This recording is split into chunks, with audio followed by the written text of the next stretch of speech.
Permaculture for longevity. That's something I'd like to talk about today, so stick around. Hi, my name is Sachiaki Takamiya. I am the author of the Ikigai diet and Ikigai biohacking. Right.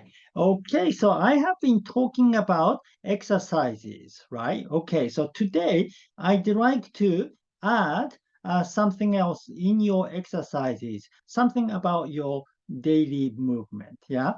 For example, yeah, I keep this gripper on my desk. So while I'm working, sometimes I use the gripper to just work on my grip strength. Yeah, because grip strength is one of the most important factors of longevity too. I mean, when you get old, you kind of lose the grip strength, so it's very important to keep practicing. Yeah, that's something I don't usually do during my regular exercises because it just becomes too much and it takes too long to just cover everything. So if there are certain things that I can do, while I'm just working and stuff like that, then I just do them in other times. Yeah, and then so it is good to do some small exercise that you can do in your daily life. Yeah, like even like you can just take a break, and then just stand up and do some squatting or do some stretching or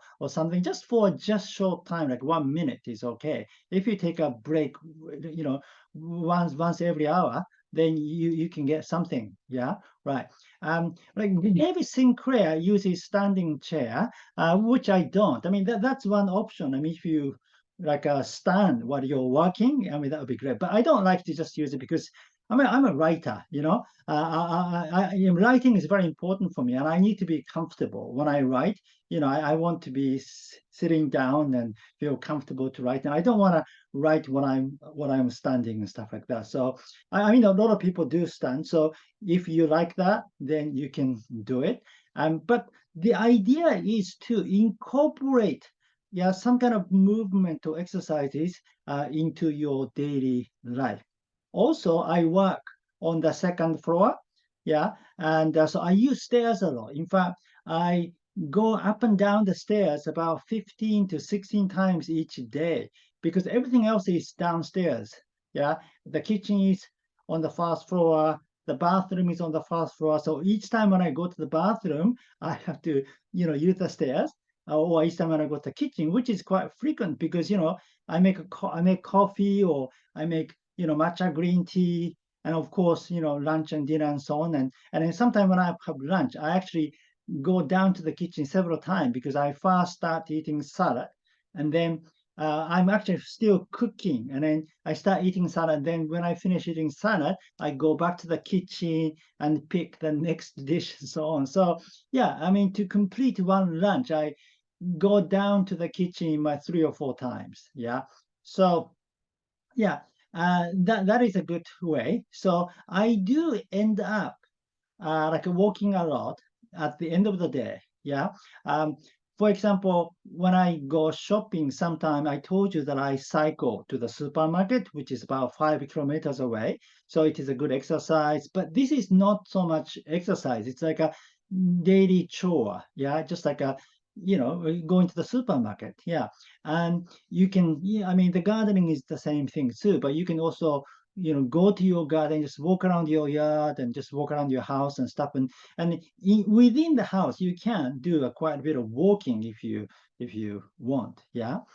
um and then do all kind of positions, yeah, such as squatting or maybe standing with one leg and so on. That do some sort of balance work that I shared with you, yeah, during your break or just just whenever you find time to do some small movement, and then the idea is to do all kind of positions because when you get old, yeah, uh, you want to be able to keep the balance in all kind of situation. So that means you need to practice different kind of position. Yeah.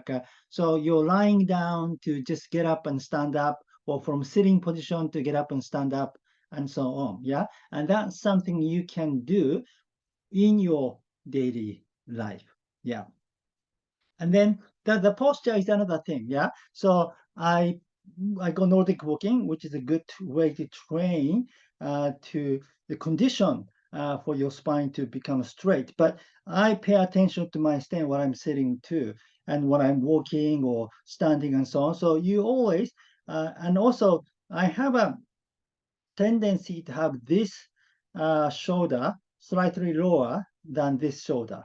Yeah, but I need to kind of fix it to be even. So like pay attention to, the your shoulders and your neck, whether it is not bent and so on. Yeah, so kind of pay attention to your posture is another thing you can do, right?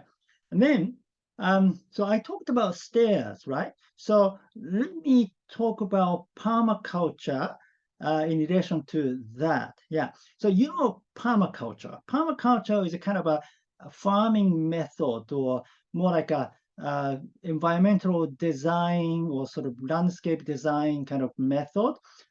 For example, if you want to design a farm, yeah, you want to make your farm to be energy efficient, yeah. So, for example, if you have a chicken coop, you can have the coop near your house because you go there every day, yeah. And then maybe a potato field, you don't need to go there every day, just only like once a week or something. And then maybe you can have the potato field, farther away from the house, yeah. So you can design the farm in a way that you use the least amount of energy, so which makes your work more efficient. Yeah, so that's the concept of permaculture. But you can use the concept of permaculture for longevity, and then basically you do the opposite.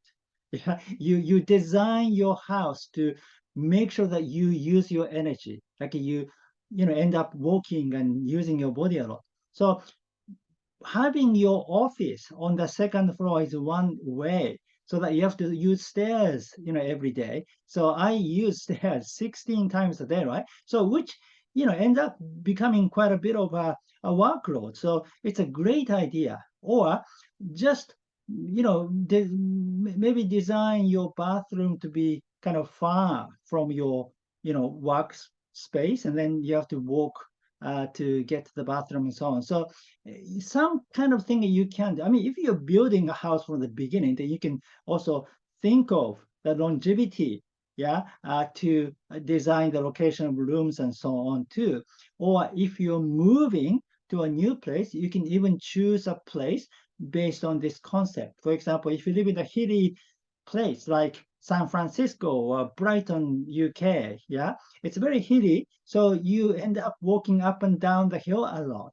So in from your daily living, you get to do a lot of exercises. Yeah, and that's the concept of some of the blue zones. For example, I think Sardinia, Italy, there are a lot of hills, and the people have to walk up and down the mountains a lot, and that was one of the secrets of their longevity. Yeah, so moving to a location where you can have a lot of exercises done in your daily life is a good idea. Yeah. Um, but you don't need to, move to a new place or build a new house for that. You can just simply design your lifestyle for longevity, such as, each time when you go to the store, make sure to walk or cycle instead of driving. Yeah. And, this is very important, especially after eating, you want to move. Yeah, David Sinclair says it is critical to move after eating. Yeah, you don't need to move so much. You don't need to exercise or go running or anything like that. I'm just talking about very small, simple movement. So do not just sit down or lie down after eating. Get up and just move a little bit. Go to the kitchen. Take your dishes to the kitchen, do the washing up. Yeah, or maybe just go to the yard and just look at your flowers or trees or something. Just do some walks. Just even 50 steps or so. Yeah, is better than not moving at all. Yeah. So you can design your lifestyle to move a lot in your daily life. Yeah. And the other thing is use a Japanese system, which is to not wear shoes in the house. Yeah. You know that we take off our shoes at the entrance, and then inside the house, we don't wear shoes. Yeah, and this is much better than keep your shoes all the time. I mean, we do wear shoes when we go outside, of course, yeah. But when you're at home, you don't wear shoes. So, but in America or in Europe, yeah, you have shoes on all the time, right, in your daily life. So that's too long. Yeah, you need to toes are very important. Yeah, in fact, I think in my stretching video, I showed you that I do the toe exercises. Yeah. Um, and toes are very important in Japanese natural health. Yeah. So you want to have open toes. You want to have kind of relaxed toes. But if you're wearing shoes, yeah, the toes are always tight.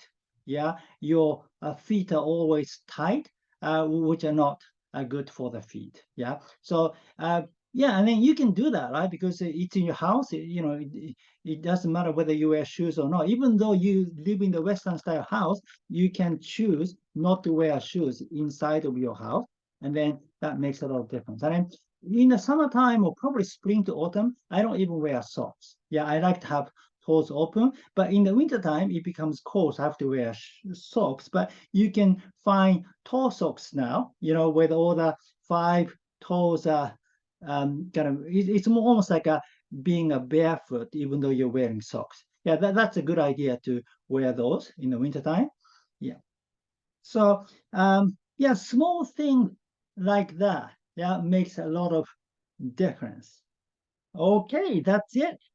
Thank you for watching. Again, my name is Sachiaki Takamiya. I am the author of the Ikigai diet and Ikigai biohacking. Biohacking based on Japanese natural health.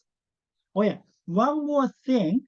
If you have a bath, like in Japan, we have a bath at night. Yeah, it is our custom. You can just have a bath instead of taking a shower and have it at night. It has effect of producing heat shock protein. If you have a bath longer than 5 minutes with 45 degrees centigrade, or like longer than 10 minutes if it's a 42 degrees centigrade, yeah, hot water. And in Japan, we have a bath every night. So even though we don't go to sauna, we can have this, we can activate heat shock protein every day in our daily life. So if you can design that, that will be an option too. Right. Okay, so yeah, thank you very much. And if you like this video, please give me your thumb up and subscribe to my channel. And please leave your comment. And how do you design your house or room or environment to, support your health, right? And I'll see you in the next video. Live with your Ikigai.